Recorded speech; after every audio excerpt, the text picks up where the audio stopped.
You awaken in a dark and foggy place. You know that, somewhere in the darkness, is a sinister, perhaps even supernatural being, intent on causing you pain. This is your first game as a survivor in Dead by Daylight. Maybe you've seen other people online looping the killer for what feels like hours, stunning them with flashlights and wooden pallets, making being chased by a murderer seem almost easy. But you know now that it isn't the same when it's you in control. Your only goal is to get through this first trial and hopefully escape. In Dead by Daylight, you have to complete 5 gens to power the exit gates, then open the exit gates and escape. You have 2 lives, after which you are downed and can be hooked by the killer. On the hook, you last 60 seconds before entering phase 2, where you have to struggle, and after another 60 seconds, you're dead. Or alternatively, getting unhooked and rehooked puts you down a phase. You can vault windows fast, and killers vault windows slow. You can also throw down pallets, which can momentarily stun a killer. They have to spend a few seconds breaking the pallet in order to move past it. These are the basics of Dead by Daylight. And that was what this video was going to be on, but I think there's a more important topic to discuss. Stop being a noob, a video guide. Part 1, perks. All perks have some sort of useful function, and they're all... Just kidding. You need to learn to stop relying on self-care, deja vu, plunderer's instinct, and winner's opportunity. Okay, they all offer some function, but they're perks designed to provide you with info or an ability that is otherwise attainable. How the heck do you do that? By not using them. Deja vu was a must when I first started playing, but as soon as I stopped using it, I was forced to learn gen spawns and how to look out for their flashing lights. You should do the same. They aren't bad perks, and in fact there's an argument to be made about Winners of Opportunity actually being a great perk, but by not using them when you first start, you'll learn a heck of a lot more in a much faster time. Part 2, Chases. Dead by Daylight is all about timing. Chases are necessary to provide other players with a chance to get gens done. If the killer is actively pursuing someone, then others don't need to worry and can focus on hitting their skill checks correctly. So get good at chases. How? By getting into chases. So many people hide when the killer is nearby, and that's fine, but when you can give the killer a real runaround, you're going to find yourself pipping time and time again. It'll suck at first. You'll die. Constantly. But then you'll stop dying, and you'll never look back. Like a meta thing. Yeah, but I don't imagine it's lagging so much. Why am I lagging so much?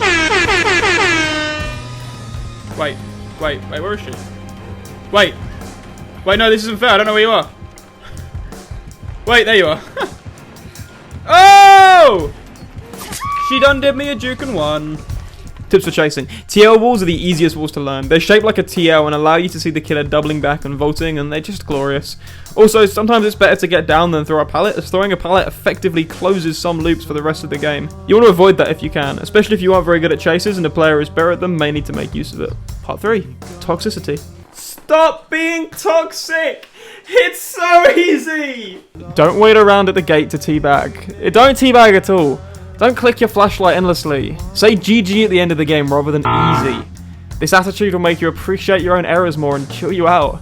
Hit them with a GG well played. Maybe make a comment bigging up a great chase you have with the killer. It's satisfying to win chases and saying, that was a great chase. Genuinely thought you had me there. It's miles better than saying, GG, easy. If you die, it's probably your fault, and you need to analyse why that is. Even if the killer is camping and tunneling. Actually, in fact, dealing with toxic killers. If a killer is face camping, your absolute best bet is to let them. That's right. Don't go for the save. Don't try and get his attention. If you're absolutely sure he's just staring your teammate in the face, then go and get gens done.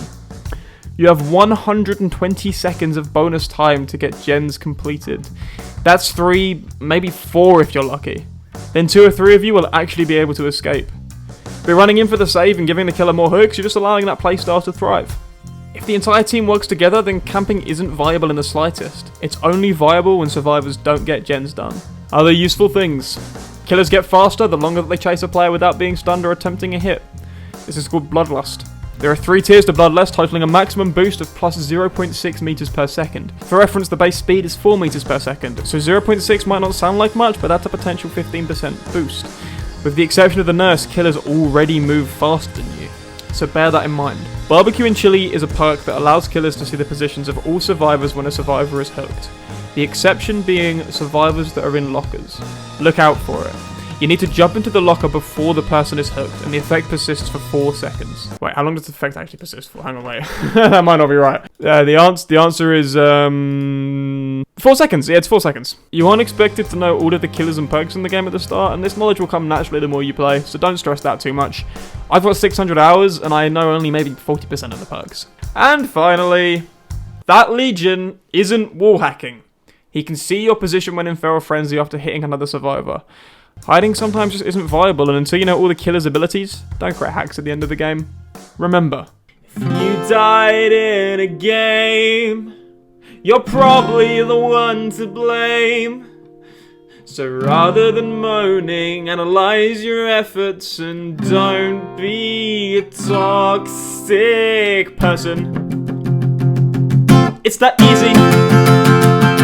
You gain a better attitude and outlook on life. You will stop blaming other people for all of your mistakes and problems. That is the way that you solve them. Stop saying GG easy. It's really frustrating. Even though I'm a survivor main, it's like every time I see it, I'm like, why are you saying that? Why are you at the exit gate teabagging? The killer got 3 kills. You didn't do well. That wouldn't have happened. We didn't do well.